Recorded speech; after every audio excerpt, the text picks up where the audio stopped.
na mambo. Kwanza tuko na kitu mtasikia kwa huyu mwanadada aseme ile kitu ambayo tunafanya katika community. Asante.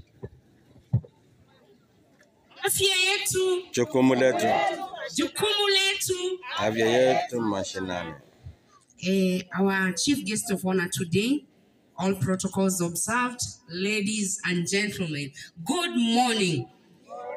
My name is Pastor Tabitha Wangare. I'm a CHP from Kapkoi village, linked to Kipkenyo dispensary.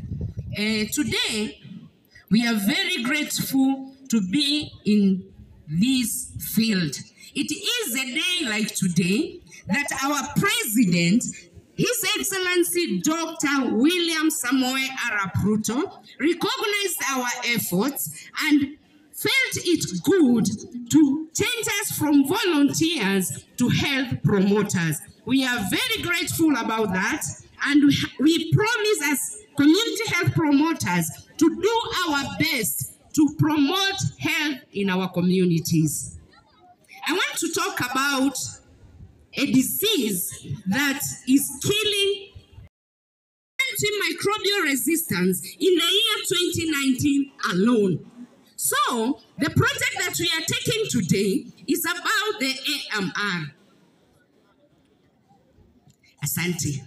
AMR inamaanisha antimicrobial resistance. Antimicrobial resistance inasema ni ile mambo ambayo ulikuwa unameza dawa inakutibu, lakini imefika mahali the same dawa haiwezi kukutibu. Hiyo ni kumaanisha ile dawa imekuzoea na ndio sasa hata ukiimeza haiwezi kukutibu. Sababu ni nini? Watu wengi tumekuwa madaktari.